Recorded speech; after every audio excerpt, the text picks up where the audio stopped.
Salut tout le monde, c'est Tars, j'espère que vous allez bien. Aujourd'hui, on va parler d'un chanteur avec une ascension fulgurante, qui a eu une carrière à couper le souffle et qui a été invité personnellement par Barack Obama pour un sommet Afrique-États-Unis et pour faire un concert devant des milliers de personnes aux États-Unis.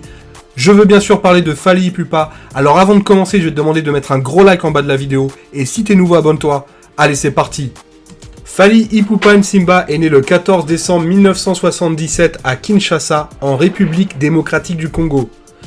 Sa mère c'était Monique Bolutuli Mbo et son père était Faustin Ebamba Ipupa. Fally a un frère, Boni, et deux sœurs, Tina et Nicolette Ipupa.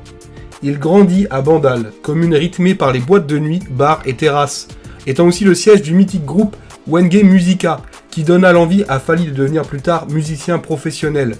Durant son enfance, Fally Ipupa était extrêmement timide en raison de son bégaiement et zézément, ce qui peut toujours s'entendre dans certaines de ses chansons. Le premier contact de Fally avec la musique se fait dans les années 1984-1985, en allant au village pendant les vacances et en observant des groupes traditionnels. De là, il commence à être attiré par le tambour, attirance qui se développera à Kinshasa et fera que Fally soit souvent renvoyé de la classe, car il faisait trop de bruit en essayant d'en jouer sur sa table. En suivant sa mère à l'église, il développe sa qualité de chanteur.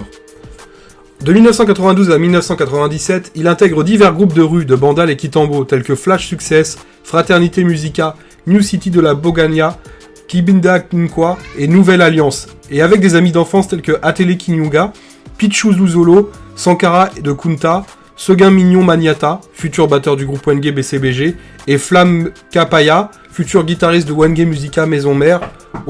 Au fil du temps, il acquiert de l'expérience avec des instruments appropriés et sa réputation de chanteur-danseur Atalaku est de plus en plus élevée au niveau de la rue. En 97, il rejoint le groupe Talent Latent, créé par Mossin Malanda et Faustin Djata, qui n'étaient pas des musiciens. Il devient chef d'orchestre du groupe, malgré la présence d'Eric Tutsi, ex-membre du Quartier Latin, qui coïncide et se retrouvent quelques années plus tard ensemble au sein de l'orchestre Quartier Latin de Koffi Olomide. Dans ce groupe, il est aussi accompagné de ses amis d'enfance, comme Atele Kinyonga, Pichu Lozolo, ainsi que Atalakus, Lizimo, Ganta Missine et Cellulaire Yakambo. Au fil du temps, il abandonnera complètement l'école pour se concentrer sur la musique. Au début de 99, le groupe sort un album nommé « À l'œuvre on connaît l'artiste » et obtient quelques apparitions sur la chaîne nationale congolaise RTNC, où il signe et interprète la chanson « Courte Joie ». L'album rencontre très peu de succès. Fally est tout de même motivé pour sortir un deuxième album, mais plusieurs musiciens quittent l'orchestre pour aller créer le Quartier Latin Academia à Paris, qui sera finalement dirigé par Sam Chintu, Modogo Abaramboa, Buru Ampala, Somono Dalche Parabolique, Mbochi Bola, Lebu Kabuya et Patibas. Faustin Djata, qui était aussi un membre du personnel à proximité du groupe de Koffi, décide de présenter Fally à Koffi Olomide. Ce dernier donnera une bonne somme d'argent pour le faire entrer au sein de son orchestre, ce qui lui vaudra le surnom d'Anelka et du transfert le plus cher, en référence à Nicolas Anelka, qui était impliqué à l'époque dans un gros transfert de 220 millions de francs, l'équivalent de 34 millions d'euros. Alors Fally Ipupa intègre l'orchestre Quartier Latin International en mai 99. Cette rencontre clé scelle le début d'une ascension musicale fulgurante avec son nouveau patron Koffi Olomide. Lors de son test, il impressionne tellement avec sa voix et ses pas de danse qu'il sera intégré directement et que les administrateurs du groupe, sur demande du patron, lui feront une demande de passeport auprès des autorités afin qu'il puisse voyager avec le groupe pour le concert à Bercy. Quelque temps après, Koffi sort un VHS annonçant son concert à Bercy avec la participation de son orchestre et Fally est de loin le nouveau membre qui impressionne tous les fans basés en Europe. Avant ce concert, il participe lourdement sur l'album solo Attentat de Koffi et enregistre en Afrique du Sud. On entend sa voix sur les chansons Victoire, Malanda Ngombe, Number One, Nul n'est parfait, Caméléon et Kamuchima. Il est celui auquel on entendra plus la voix dans cet album, ce qui est un signe de l'immense foi et de l'espérance que Koffi a autour de lui. Puis vient, le 19 février 2000, le concert de Koffi Olomide à Bercy. Durant le concert, il est celui qui obtient le meilleur accueil et Koffi le présente même en le laissant exécuter des pas de danse solo avec beaucoup plus d'honneur que le reste des chanteurs. Après Attentat et Bercy, Koffi lance l'enregistrement de l'album du groupe Force de Frappe, qui contient 12 titres où il signe la chanson Éternellement, un morceau qu'il avait écrite lorsqu'il avait 15 ans et qui sera le plus grand succès de l'album et confirmera sa popularité et son statut d'étoile principale du groupe. Il tournait partout avec Mopao Mokonzi, et quand ce dernier décidera d'enregistrer un album solo intitulé Efrakata en 2001, son traitement de faveur envers Fally sera plus spécial. Outre sa voix sur 11 chansons où ils chanteront ensemble la chanson Effervescent et auront la même tenue dans le clip de la chanson. En plus de cela, Mopao le place chef d'orchestre du groupe, à la place du soliste Feli Tizon, assisté par le batteur Titina Al Capone. Il participe au premier album solo du batteur Titina Al Capone sur le remix du titre Tour Eiffel. En 2003, il signe une des chansons du double album du groupe Affaires d'État et obtient aussi la version instrumentale de sa chanson sur le CD2, Coco Coco. En 2004, Koffi Olomide sort un album solo nommé Monde Arabe, où il est le seul chanteur à placer des vocales dans le grand succès de l'album comme Essili et Epucha. Entre 2005 et 2006, ayant des chansons écrites et composées, Liputa, Attente, Orgazi, Pharmacien, il a pour ambition de réaliser son premier album en solo, mais il garde le projet privé, tout en continuant de participer aux activités du groupe. Il annonce finalement au groupe et à Koffi sa décision de réaliser son premier album solo, ce que Koffi refuse dans un premier temps.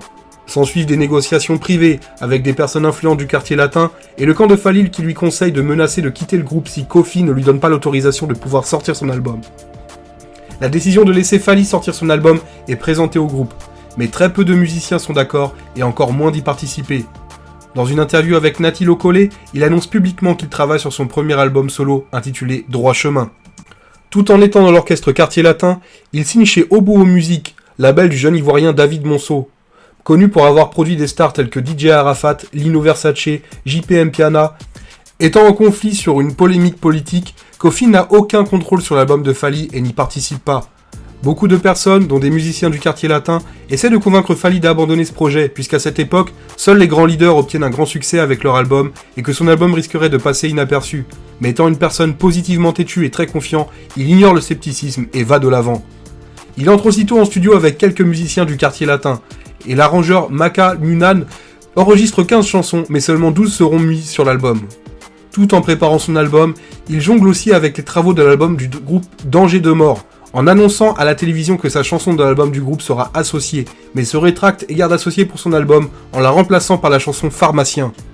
Commercialisé le 10 juin 2006, l'album Droit Chemin peine à convaincre lors de sa sortie, mais connaît un succès fulgurant quelques mois après sa sortie dans toute l'Afrique. Il vaudra à son auteur le prix du meilleur interprète masculin de l'année lors de l'édition 2007 des Césaires de la musique, le titre de meilleur artiste masculin africain la même année lors des Cora Awards et un disque d'or, avec plus de 85 000 exemplaires vendus. Avec le succès du disque engendré, il quitte le groupe Quartier Latin et entame sa carrière solo. Le 7 avril 2007, il est le premier artiste congolais de sa génération à se produire à l'Olympia de Paris à guichet fermé.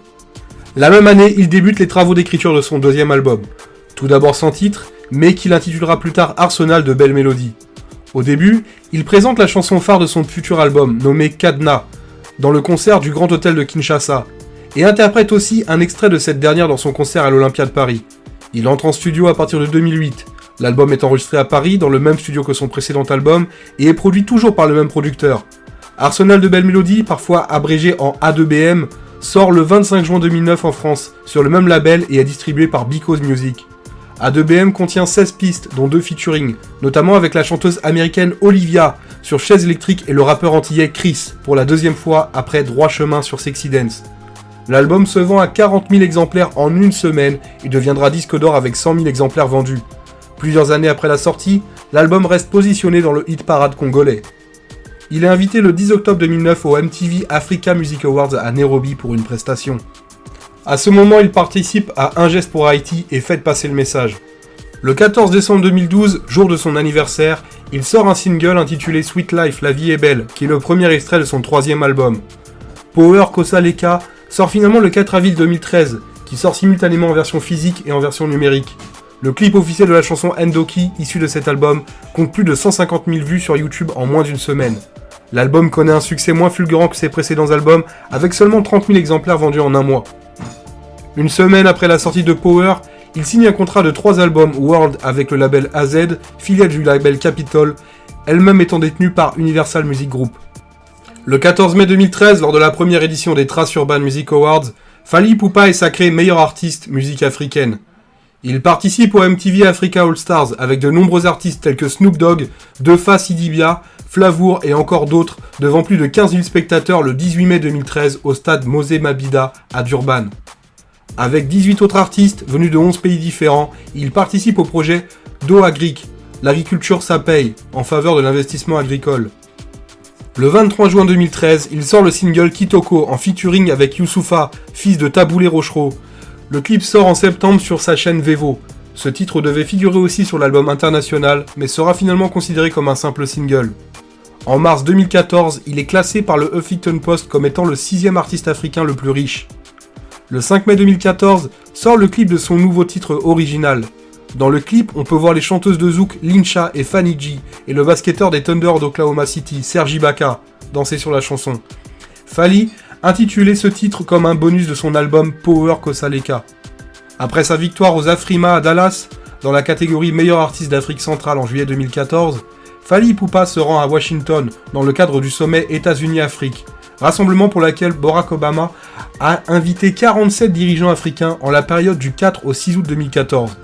Selon la Maison-Blanche, cette rencontre a pour but de renforcer les liens États-Unis-Afrique car ce continent, longtemps mis à l'écart, se dynamise de plus en plus. Parmi une dizaine d'artistes africains qui y sont présents, il fait de nouveau la fierté de l'Afrique centrale car il est le seul artiste du centre d'Afrique à y être convié. Créé en 2006 principalement pour l'accompagner lors de ses concerts, la Family Victory Team, F-Victim, est à la fois un groupe d'accompagnement, un label et un collectif. F-Victim est de base un groupe de musiciens accompagnant Fally lors de sa réalisation de ses albums et de ses concerts en tant qu'instrumentiste. Chacun a son rôle au sein de l'album, ces chanteurs obtiennent quelques vocales en solo dans certaines chansons ou une chanson interprétée partiellement par eux à tour de rôle comme dans Lourdes ou Skype. Dans le courant de l'année 2014, quelques mois après la sortie d'Original, Fally Ipupa annonce qu'il va produire l'album des membres de son groupe d'accompagnement sous son propre label F-Victim Entertainment. Le 24 mars 2015, Fally Ipupa devient ambassadeur de la marque Airtel dans sa filiale de la RDC pour une durée de 3 ans. Cet engagement a pour but que les jeunes Congolais intéressés par la musique puissent s'inspirer de DCAP en tant qu'exemple de modèle de réussite. Le 18 avril 2015, il est invité à Washington par la Banque mondiale au Global Citizen Earth Day en tant que special guest et livre un concert sur le National Mall devant plus de 250 000 personnes. Cet événement a pour but de mettre fin à l'extrême pauvreté dans le monde et aussi de pouvoir trouver des solutions pour résoudre le changement climatique. Après son séjour aux États-Unis, il participe à la 8e édition du Festival des musiques urbaines d'Anoumabo à Abidjan en Côte d'Ivoire, organisé par le groupe ivoirien Magic System le 25 avril sur la grande scène d'Anoumabo et le 26 avril sur la scène du complexe sportif de Koumassi. Durant sa prestation à Koumassi, il recevra le prix spécial de l'intégration africaine remis par le ministère de l'intégration africaine et des Ivoiriens de l'extérieur. Il est convié le 28 juin à la cérémonie des BET Awards, en étant nominé dans la catégorie Best International Act Africa. Il réalise une performance au Grammy Museum de Los Angeles en y interprétant des titres Sweet Life original Libre Parcours #2. Fally Ipupa effectue quelques répétitions à Paris en juillet 2015 avec son groupe F-Victim en vue de préparer leur tournée aux États-Unis. La tournée se déroule entre le 8 août et le 6 septembre dans les villes de Dallas, Houston, Portland, Atlanta, Minneapolis, Washington DC et New York. Il sort le 24 juin 2017 le single Todondois, Réunion du collectif F-Victim composé de Chesco Lemrod, Christy Lova, Anita Moirabou, DJ Master Virus et Boogie Black. À la suite de sa signature avec le label AZ en 2013 et de la sortie de l'album de son groupe d'accompagnement entre-temps, il débute l'enregistrement de son premier album international et dévoile en octobre 2015 sur Instagram que l'artiste nigérian Wizkid et lui-même seront en featuring sur son futur album. Il est membre du jury de l'émission L'Afrique a un incroyable talent lors des 2 premières saisons, 2016 et 2017. En mars 2016, il publie sur YouTube l'hymne de Coca-Cola, chanté par lui-même en vue de la campagne de Coca-Cola en RDC. Et le mois suivant, il participe au premier album du rappeur français MHD sur le titre Ma Vie. En novembre 2016, il organise une tournée américaine avec son orchestre F-Victim dans les villes de Washington DC, New York et Atlanta, ville dans laquelle il sera reçu par le joueur de basketball Dikembe Mutombo. Il est également reçu à domicile par le rappeur américain R. Kelly, avec qui ils annoncent un featuring. Fin novembre, une collaboration est annoncée avec Booba. Ce dernier lâche un extrait sur sa page Instagram et des extraits du tournage du clip seront mis en ligne. Le 7 avril 2017 sort le deuxième single Eloko Oyo, une chanson traditionnelle de l'ethnie Mongo, reprise premièrement par Mimi Mongo et ensuite par Mabele Elissi. Il est accusé de plagiat par les musiciens de Mabele Elissi, mais sa veuve dément l'accusation en disant elle-même avoir donné l'autorisation à Fally de sortir cette chanson. Le clip de la chanson a été tourné entre Paris et Kinshasa et mélange modernité et folklore en y mettant en avant les tenues traditionnelles faites en raffia. Le 22 juin 2017, Fally devait se produire à La Cigale pour présenter son premier et nouvel album international, mais le concert est annulé par la préfecture de police de Paris qui craignait des troubles graves à l'ordre public, dû aux menaces des combattants, un groupe d'opposants au président congolais Joseph Kabila, reprochant aux artistes congolais de soutenir ce dernier. Comme son compatriote Héritier Watanabe, qui devait jouer à l'Olympia de Paris le mois suivant. Les recettes entières du concert devaient être reversées à l'UNICEF pour lutter contre la malnutrition chronique des enfants en Afrique. Il termine l'année 2018 en remportant le titre de meilleur artiste international de l'année au vote Skyrock 2017 devant Eminem et Ed Sheeran. Voilà, vous savez tout sur Fally Ipupa. C'est réellement un chanteur qui a connu une ascension fulgurante. C'est un chanteur aussi qui est très généreux et qui a fait beaucoup de concerts pour les défavorisés. N'hésite pas à dire ce que t'en penses dans les commentaires. En tout cas, n'oublie pas de mettre un gros like en bas de la vidéo et si t'es nouveau, abonne-toi. En attendant, portez-vous bien. Allez, salut tout le monde.